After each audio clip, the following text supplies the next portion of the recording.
This episode, John and Larry build a laundry room folding table. Well, folks, we did a show on stacking our to a washer and dryer, basically, and optimizing a laundry room. This is the secondary part of that show where we actually built a laundry folding table. We sort of wanted to go over it. There's kind of some cool things. It's a great add-on and value add to someone's home. Welcome to the Handyman Pros Radio Show, home improvement and maintenance tips from the pros. Thanks for listening to another edition of the Handyman Pros Radio Show, where our goal is to help save you time, money, and aggravation on your home maintenance and repair. This edition's entitled John and Larry Build a Laundry Folding Table. It's very, very exciting, by the way. And I am here with my faithful co-host and old buddy, Johnny. Johnny, talk to me, tell me something exciting. Yeah, so let's see what's been happening here. I've been working to clear out a bunch of stuff to get ready for spring. I've been, I talked about it in an earlier show about the deck boards and stuff, but also Johnny, that's an ongoing project. We're all sick of hearing that. Right. And but I just redid the lawn. So folks, here comes the spring. And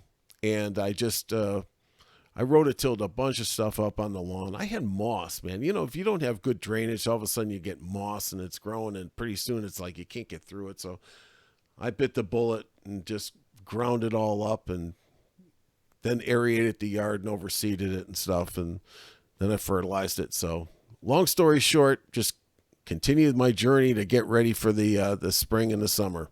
And create more work for yourself, having to cut more grass. But anyway, see, I like that's okay, because I'm going to have to do it anyways. But you know what? I don't want to do it. You can already tell, right? You can already tell it's starting to get hot.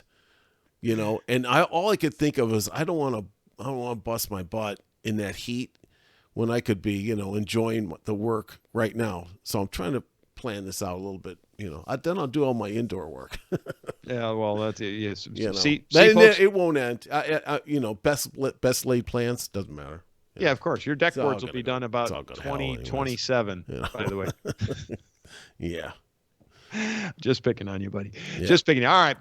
Before we dive into our laundry room table, folks, if you would, please hit like and subscribe on our YouTube channel and also on our podcast. Leave us a 5-star review. We're trying to get the word out. We hope you enjoy these shows. If you do, please give us a good review. If you don't, give us a bad review. We'll change things around. But we just would appreciate if you hit like and subscribe. It helps the algorithms determine who's listening and who's watching and who might be interested in this kind of stuff.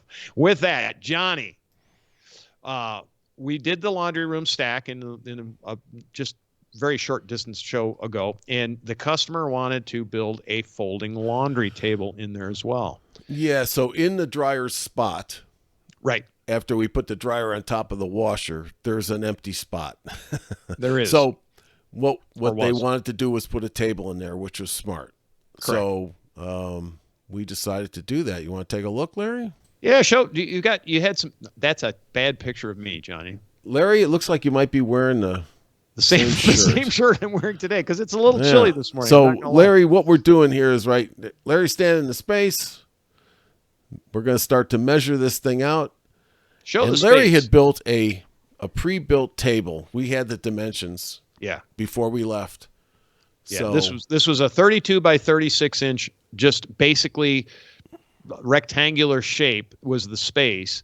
And so I just built a 2x4 frame, and I put a piece of 5/8 inch plywood over the top that happened to be a scrap that I had.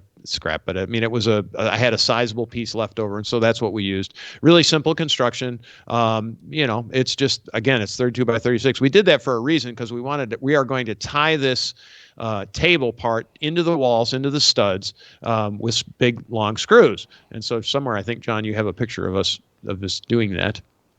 Or if you don't, there's a picture of me underneath there. Yeah, we measured it up from the floor to where she wanted it, and she wanted it at a specific height. Basically, it happened to be counter height, but we toyed with the idea of making it maybe a little taller, or maybe a little lower, just depending on her particular needs. And she's not I'm just going to tell this story. I learned a long time ago to make sure to ask the customer. Don't set things where you think they should go, because I one time set something at a height that worked for me Problem is I'm 6'4", and particularly in this case, the woman is not 6'4". She's yeah, more so like 5'4". so you bring up a good point right there. That's a good point. So folks, anytime you're hanging pictures, and I'm the same thing. I'm 6, and a lot of times, you know, people are a little bit shorter, and I hang the pictures too high. Yes.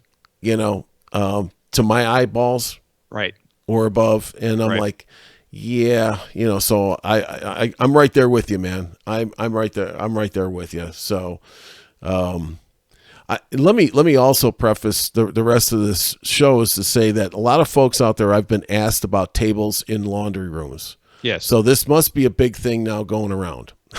Well, again, and you know. Yeah, I mean, it's a kind of pop, and a lot of people want to put you know, tables on top and all kinds of stuff. And what we're showing here is an easy, you know, a pretty efficient way to do this. You know, I think it's a tremendous value add to her home. Yeah, I mean, I think this is really a huge there's no add. doubt. Yeah, there's no doubt. So that was the space the right space there. Empty, right. And one of the things you see here is you do see the cords, and you see the electric cord and the dryer hookup cord are down below, and then the water is up to the left. You kind of can't see it, but it's right on the edge of the thing. And one of the advantages of just how we did this is actually all that stuff will disappear, as you will see. It's still there, and it's still accessible up underneath, but it's up under the counter, and it more or less disappeared underneath the counter, out of sight, and yet still accessible. So if you ever needed to unplug it and or unhook the dryer vent or clean the dryer vent, you can get to it very simply. So yeah, really like that. So that's the piece. And I think if you want, folks, you can scroll in and you can see how we just built. It's basically just a square 2x4 box. I did do it on concrete so that it's nice and flat and square. And I used my miter saw when I was cutting it. It's part of the reason why I built it at home, because it's easier for me to use my miter saw than drag my miter saw all over the place. But I made it nice and square. Everything is good and square. And I did happen to glue and screw this together. You don't necessarily have to do that. But again, I was in my shop, so I took a little dab of glue down the top edges of the plywood and on the edges of those 2x4s, put the screws in. It's never going to come apart. It's not gonna come apart. So, you know, once again, we did this intentionally to pre-build this. So we did, you know, I think it took us, you know, at the end probably a couple hours to do this. It did, and we'll tell you why. Yeah, it's more involved than just the hanging of this particular shelf. So right. So that's part of it. So that's me screwing it up to the wall. Yep, very exciting. Yep. So I'm on top I was holding it. We got the corner set, leveled it all off. Larry's under there screwing it in. Yep. Into the wall. Key being here, it is nice to have two people because it needs to be level. You're not gonna. Yeah, it'd be very clumsy. Otherwise. It's clumsy. You can do it alone, but it's very, very clumsy. And so anyway, so that's us squaring it up. We leveled it both horizontally and vertically, if you want to call it that. It's not vertical. It's on each wall, so that it is level across the top. And there it is installed. And go to the next one, Johnny. So we decided to build a leg. And is this the video, John? Don't know if it is or not. So I'll just describe it because it's probably easier to describe. So I found some square stock, some pre-painted white square stock. I think it was in the baluster aisles actually of the stair parts department. And I took a piece of 1x3, and we effectively took the square stock and the 1x3. I put screws, or actually I used nails. I used finishing nails in this particular case. I put a little dab of glue on the inside of it and shot some. No, I used finishing screws. I used finishing screws actually is what I did. So finishing screws have a very, very small head, and screwed those things together to create the leg. We then measured the leg, and we did the actual measurements from up underneath the table down to the floor, because folks, in case you don't know this, houses do have some variation sometimes in length. So it was tough to pre-build this because you don't want that piece to wobble. So we built the leg. Johnny, do we have a picture of the leg? I don't remember if we do or we don't. There's Larry's video. That's the video of me doing. You don't need to see the video. Keep going. So that's actually the finished piece in its rough form. I just took the piece once we made the piece of square stock and the piece of flat stock. I put the flat stocks piece out, and we put screws into the corner of the thing to make the leg. And the leg is super, super strong. Like I could sit on that piece and it's not going to go anywhere. Now, it didn't, but we could.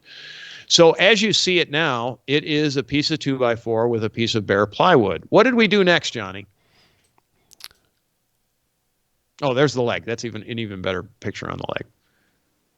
So two, when you screw the leg in, make sure that it is vertically square as well.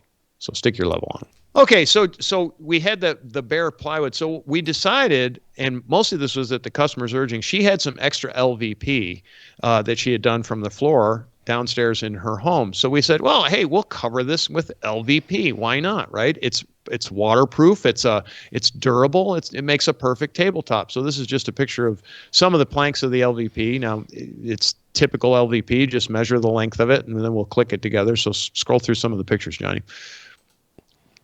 Yeah, there we are, just laying in the boards. We cut it to width to the length, and then we just popped them in. We ripped the last piece to get the last piece on the edge to make it fit. So go to the next picture. Yeah, and we just, again, you're just seeing the process of just laying an LVP counter. It's not a countertop, but it's the top of this table. Keep going. Next picture. And again, you're seeing us knocking them in and tightening them up. And then we decided we would we used PVC angle stock in the front. We covered the front with a piece, and we nailed up the 90-degree outside corner angle edges, which we nailed into the bottom. And then we did the same thing from the top to create the brackets to hold the front piece and also hold the top onto the top of the bench. To the right of it, we used shoe molding, and the right and back walls are held in with shoe molding, and then down the edges with angle stock. So it makes a beautiful, or I think it's beautiful. It's a great way to use up some old LVP. It's waterproof. It's going to be very, very durable. It's incredibly functional. And personally, Johnny, I think it looks pretty good. So. Yeah. I mean, you could do anything you want with this at this point. I mean, that's just PVC trim. So they want to paint it. They want to do whatever they want. Have at it. But that thing is really strong and durable, and like you said, I mean, the whole thing is waterproof. No, so if you spill anything on it, if you put chemicals on it or whatever, nothing's going to happen. Laundry detergent or whatever. Laundry detergent, right? It doesn't. Nothing's going to happen. So it is a great addition to where the dryer was, and honestly, I wish I had something like that in my laundry room, because I'm always out on the dining room table trying to fold my shirts and stuff. Fold stuff up. And from her perspective, Johnny, do we have a picture that's back of that? That was really a tight space. We don't have anything that's a little farther back, do we? No, I don't think so. So one of the advantages that she pointed out was, as you see, all of those hoses and stuff are now disappeared, but she really liked the idea of putting her baskets and some storage up underneath. It's open storage, but she's now got all kinds of storage underneath this table. And she particularly had a hanging rod that existed above the top, so she can hang her clothes as well on hangers above this table, up about the top of the dryer height, which is another, 30 or 40 inches high, I guess. And so she has both hanging space and folding space, and then storage up underneath for things like her laundry baskets and stuff like this. When we got done with it, I'm like, man, that is a fantastic ad. What a great space optimizer, and very, very functional. Just super, super functional. Really liked the way that worked out. And watch our other show. What do we call that one, Johnny?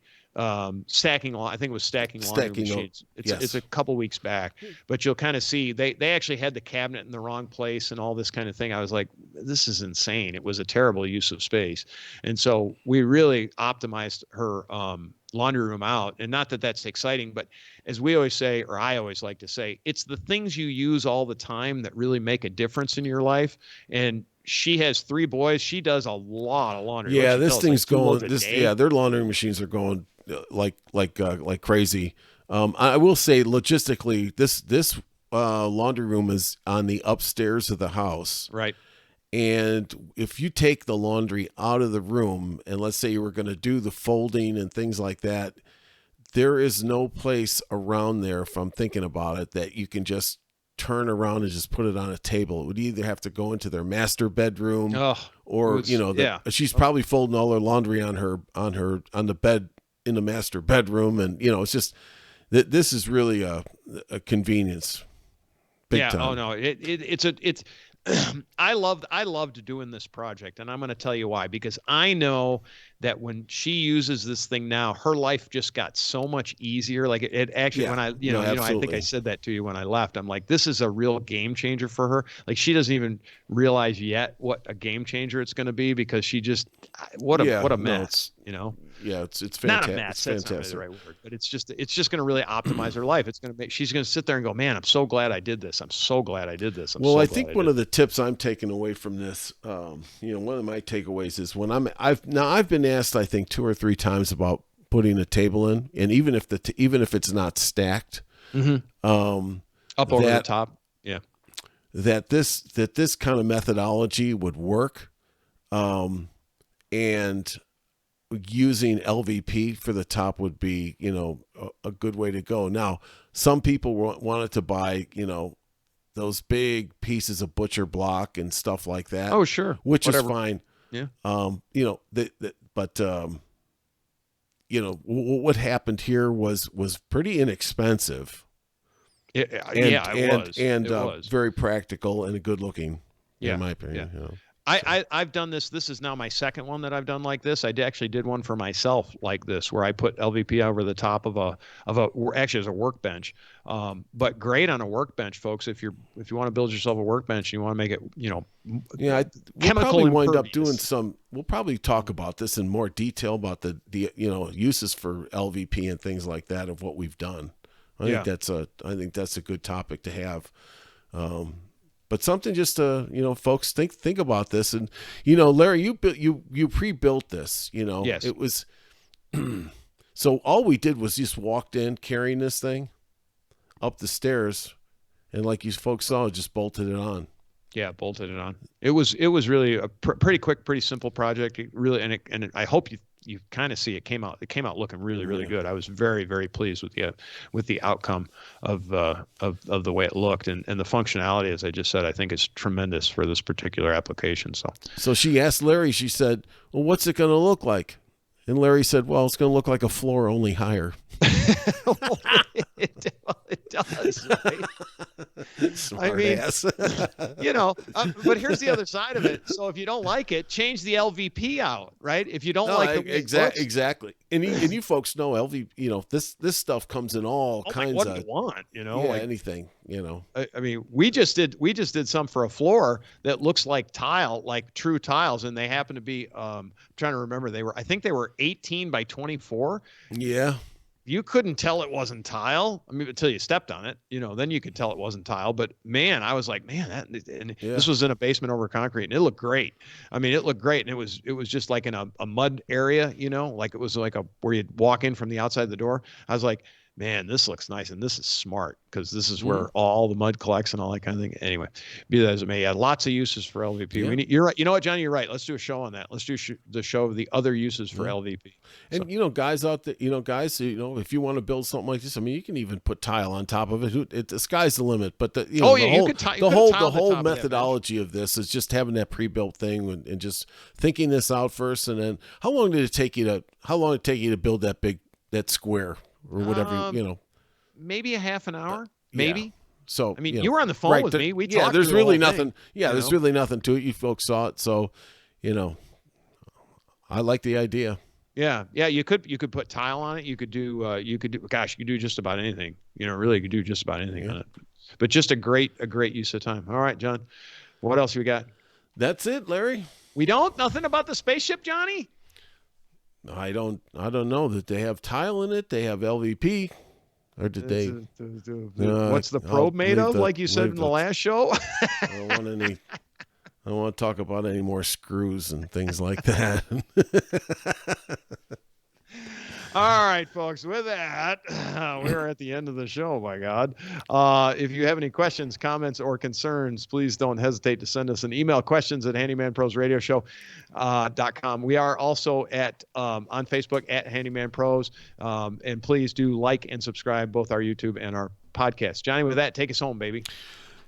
Folks, thank you for watching another week of the Handyman Pros Radio Show. And I did want to say thanks for the comments on YouTube, and folks on the podcast. We probably should mention this a little more often, is that, when we're showing you pictures like this, you need to shoot over to YouTube. Sometimes the YouTube goes up after our podcast is put out too. So I just want to let everybody know that. So anyways, have a great week. Stay safe, and we'll see you next time on the Handyman Pros Radio Show.